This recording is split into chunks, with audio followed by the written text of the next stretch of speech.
ರಾಜ್ಯದಲ್ಲಿ ನಿಧಾನಗತಿಯಲ್ಲಿ ಕೊರೋನಾ ಏರಿಕೆ ಆಗ್ತಾ ಇದೆ. ಇವತ್ತಿನಿಂದ ರಾಜ್ಯದಲ್ಲಿ ಕೋವಿಡ್ ಟೆಸ್ಟ್ ಮತ್ತೆ ಆರಂಭ ಆಗ್ತಾ ಇರುವಂಥದ್ದು. ಮೆಡಿಕಲ್ ಕಾಲೇಜ್ ಆಸ್ಪತ್ರೆ ಆಗಿರಬಹುದು, ಜಿಲ್ಲಾಸ್ಪತ್ರೆಗಳಲ್ಲಿ ಕೋವಿಡ್ ಟೆಸ್ಟ್ ಅವೈಲೇಬಲ್ ಇರುತ್ತೆ. ಇವತ್ತು ಎಲ್ಲ ಆಸ್ಪತ್ರೆಗಳಲ್ಲೂ ಕೂಡ ಟೆಸ್ಟ್ ಕಿಟ್ ರವಾನೆ ಮಾಡುವಂತಹ ಕೆಲಸ ಆಗ್ತಾ ಇದೆ. ನಾಳೆ ಪೂರ್ಣ ಪ್ರಮಾಣದಲ್ಲಿ ಟೆಸ್ಟಿಂಗ್ ಕಾರ್ಯ ಕೂಡ ಆರಂಭಿಸಲಿಕ್ಕೆ ಸಿದ್ಧತೆಯಾಗಿದೆ. ಉಸಿರಾಟ ಅನಾರೋಗ್ಯದ ತೊಂದರೆ ಇರೋರು ಮೊದಲು ಟೆಸ್ಟ್ ಮಾಡ್ಕೊಳ್ಳಿ ಅಂಥೇಳಿ ಈಗಾಗಲೇ ಹೆಲ್ತ್ ಮಿನಿಸ್ಟರ್ ಸೂಚನೆ ಕೊಟ್ಟಿದ್ದಾರೆ. 8 RT-PCR ಟೆಸ್ಟ್ಗೆ ಲ್ಯಾಬನ್ನು ಓಪನ್ ಮಾಡಲಿಕ್ಕೂ ಕೂಡ ಆರೋಗ್ಯ ಇಲಾಖೆ ನಿರ್ಧಾರವನ್ನು ಮಾಡಿದೆ. ಕೊರೋನಾವನ್ನು ದೂರ ಮಾಡಬೇಕು ಅಂದರೆ ಒಂದು ಜಾಗೃತಿ ಇರಬೇಕು, ಮತ್ತೊಂದು ಎಚ್ಚರಿಕೆ ಇರಬೇಕು. ಹಾಗಾಗಿ ಮುಂಜಾಗ್ರತಾ ಕ್ರಮದ ದೃಷ್ಟಿಯಲ್ಲಿ ಮೊದಲನೇ ಟೆಸ್ಟಿಗೆ ಒಳಗಾಗಿ ಯಾರ್ಯಾರು ಹುಷಾರಿಲ್ವೋ ಅವರು ಅಂಥೇಳಿ ಈಗಾಗಲೇ ಸೂಚನೆ ಕೂಡ ಪಾಸ್ ಆಗಿದೆ.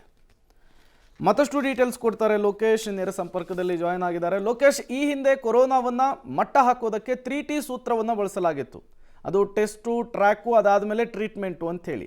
ಈ ಬಾರಿ ಪ್ರಾಥಮಿಕ ಹಂತದಲ್ಲಿಯೇ ಕೊರೋನಾವನ್ನು ಕಟ್ಟಿ ಹಾಕುವಂತಹ ನಿಟ್ಟಿನಲ್ಲಿ ರಾಜ್ಯ ಸರ್ಕಾರ ಯಾವ ಕ್ರಮಗಳ ಮೊರೆ ಹೋಗ್ತಾ ಇದೆ ಅಂಥೇಳಿ, ಮುಖ್ಯವಾಗಿ ಈಗ ಕೋವಿಡ್ ಟೆಸ್ಟ್ಗಳ ಸಂಖ್ಯೆಯನ್ನು ಹೆಚ್ಚಿಸಲಿಕ್ಕೆ ನಿರ್ಧರಿಸಲಾಗಿದೆ. ಅದನ್ನು ಹೊರತುಪಡಿಸಿ ಮತ್ಯಾವೆಲ್ಲ ಕ್ರಮಗಳು ಜಾರಿಗೆ ಆಗಬಹುದು ಅಂತ?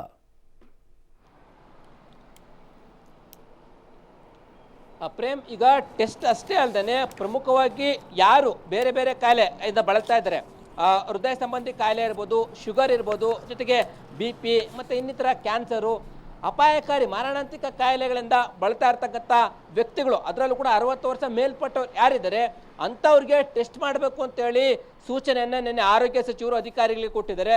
ಅಧಿಕಾರಿಗಳು ಕೂಡ ಆಸ್ಪತ್ರೆಗಳಲ್ಲಿ ಅಂಥವ್ರು ಯಾರಾದರೂ ಬಂದರೆ ಅವ್ರಿಗೆ ಅವ್ರ ಟೆಸ್ಟಿಗೆ ಬೇಡ ಅಂತಂದ್ರೂ ಕೂಡ ಅವ್ರಿಗೆ ಟೆಸ್ಟ್ ಮಾಡಿಸಿ ಒಂದು ವೇಳೆ ಅವ್ರಿಗೆ ಏನಾದರೂ ಪಾಸಿಟಿವ್ ಇದ್ದರೆ ಅವ್ರನ್ನ ಅಡ್ಮಿಟ್ ಮಾಡಿಕೊಂಡು ಟ್ರೀಟ್ಮೆಂಟ್ ಕೊಡುವಂಥ ಕೆಲಸಕ್ಕೆ ಆಗ್ಬೋದು. ಯಾಕೆಂತಂದರೆ ಈಗ ಸಾವನ್ನಪ್ಪಿರುವಂಥದ್ದು 84 ವರ್ಷದ ವ್ಯಕ್ತಿ. ಅವರು ಬಹು ಅಂಗಾಂಗ ವೈಫಲ್ಯ ಅಷ್ಟೇ ಅಲ್ಲದೆ ಹೃದಯ ಸಂಬಂಧಿ ಕಾಯಿಲೆ ಇತ್ತು, ಜೊತೆಗೆ ಹೃದಯ ಶಸ್ತ್ರಚಿಕಿತ್ಸೆ ಕೂಡ ಅವ್ರಿಗೆ ಆಗಿತ್ತು. ಅವ್ರಿಗೆ ಟೆಸ್ಟ್ ಮಾಡಿದಂಥ ಸಂದರ್ಭದಲ್ಲಿ ಕೋವಿಡ್ ಪಾಸಿಟಿವ್ ಆಗಿದೆ. ಹಾಗಾಗಿ ವಯೋವೃದ್ಧರನ್ನು ಗಮನದಲ್ಲಿಟ್ಕೊಂಡು ಟೆಸ್ಟ್ ಮಾಡಲಿಕ್ಕೆ ಈಗ ಸೂಚನೆಯನ್ನು ಕೊಟ್ಟಿದ್ದಾರೆ. ಇದು ಒಂದು ಮುಂಜಾಗ್ರತಾ ಕ್ರಮ ತೆಗೆದುಕೊಳ್ತಾ ಇದ್ದಾರೆ. ಮತ್ತು ಗರ್ಭಿಣಿಯರ ಮೇಲೆ ಹೆಚ್ಚು ಒತ್ತು ಕೊಡಲಿಕ್ಕೆ ಕೂಡ ಈಗ ಮುಂದಾಗಿರುವಂಥದ್ದು. ಆಸ್ಪತ್ರೆಗೆ ಬರ್ತಕ್ಕಂಥ ಗರ್ಭಿಣಿಯರಿಗೆ ಟೆಸ್ಟ್ ಮಾಡಿಸಿ ಅವ್ರಿಗೇನಾದರೂ ಪಾಸಿಟಿವ್ ಇದ್ದರೆ ಅವರನ್ನು ಮೊದಲೇ ಎಚ್ಚೆತ್ಕೊಂಡು ಅಪಾಯ ಆಗುವಂಥ ಅಪಾಯನ ತಪ್ಪಿಸಲಿಕ್ಕೆ ಟ್ರೀಟ್ಮೆಂಟ್ ಕೊಡಲಿಕ್ಕೆ ಮುಂದಾಗ್ತಾ ಇರುವಂಥದ್ದು. ಈ ರೀತಿಯಾಗಿ ವಯೋವೃದ್ಧರು ಮತ್ತು ಗರ್ಭಿಣಿಯರು ಮಕ್ಕಳನ್ನು ಗುರಿಯಾಗಿಟ್ಕೊಂಡು ಟೆಸ್ಟ್ ಮಾಡಬೇಕು ಅಂತೇಳಿ ಒಂದು ರೀತಿಯಾದಂಥ ಸಿದ್ಧತೆಗಳನ್ನು ಮಾಡ್ಕೊಳ್ತಾ ಇರುವಂಥದ್ದು.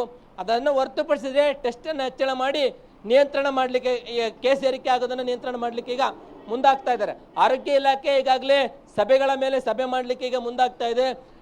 ಟೆಕ್ನಿಕಲ್ ಕಮಿಟಿಗೂ ಕೂಡ ಸಂಬಂಧಪಟ್ಟಂಥ ಸಲಹೆ ಸೂಚನೆಗಳನ್ನು ಕೊಡಿ ಅಂತೇಳಿ ಆರೋಗ್ಯ ಇಲಾಖೆ ಕೇಳಿರುವಂಥದ್ದು. ಟೆಕ್ನಿಕಲ್ ಕಮಿಟಿ ಯಾವ ರೀತಿಯಾದಂಥ ಸಲಹೆಗಳನ್ನು ಕೊಡುತ್ತೆ ಕಾದು ನೋಡಬೇಕಾಗಿದೆ. ಕಮ್ಯುನಿಟಿ ಲೆವೆಲ್ಗೆ ಈಗಾಗಲೇ ಅಂದರೆ 2-3 ಅಲೆಗಳಲ್ಲಿ ಹಬ್ಬಿದೆ. ಅದನ್ನು ನಿಯಂತ್ರಣ ಮಾಡಲಿಕ್ಕೂ ಕೂಡ ಈಗ ಇನ್ನಷ್ಟು ಮುಂಜಾಗ್ರತಾ ಕ್ರಮ ಏನು ತೆಗೆದುಕೊಳ್ಬೇಕು, ಯಾವುದೇ ರೀತಿಯಾದಂಥ ಸಭೆ ಸಮಾರಂಭಗಳಿಗೆ ನಿರ್ಬಂಧಗಳು ಏರಿಲ್ಲ, ಮತ್ತು ಮಾಸ್ಕನ್ನು ಕಡ್ಡಾಯವಾಗಿ ಹಾಕಲೇಬೇಕು ಅಂತೇಳಿ ಯಾವುದೇ ರೂಲ್ಸು ಮಾಡಿಲ್ಲ. ಇನ್ನೂ 1 ಅಥವಾ 2 ವಾರಗಳ ಕಾಲ ಕಾದು ನೋಡಿ ಆರೋಗ್ಯ ಇಲಾಖೆ ಮತ್ತಷ್ಟು ಮುಂಜಾಗ್ರತಾ ಕ್ರಮಗಳನ್ನು ತೆಗೆದುಕೊಳ್ಬೋದು. ಆರಂಭದಲ್ಲಿ ಈಗ ಟೆಸ್ಟ್ ಮಾಡ್ತಾರೆ, ಟೆಸ್ಟ್ ಮಾಡಿ ಪಾಸಿಟಿವ್ ಆದ ವ್ಯಕ್ತಿಗೆ ಹೋಮ್ ಐಸೋಲೇಷನ್ ಅಥವಾ ಹಾಸ್ಪಿಟಲ್ಗೆ ಕೊಡ್ತಾರೆ. ಅವರ ಪ್ರೈಮರಿ ಮತ್ತು ಸೆಕೆಂಡರಿ ಕಾಂಟ್ಯಾಕ್ಟ್ ವ್ಯಕ್ತಿಗಳಿದ್ರೆ ಪ್ರೈಮರಿ ವ್ಯಕ್ತಿಗಳಿಗೆ ಏನಾದರೂ ರೋಗ ಲಕ್ಷಣ ಇದ್ರಷ್ಟೇ ಟೆಸ್ಟ್ ಮಾಡಿ ಅಂತೇಳಿ ಸೂಚನೆಯನ್ನು ಕೊಟ್ಟಿರುವಂಥದ್ದು.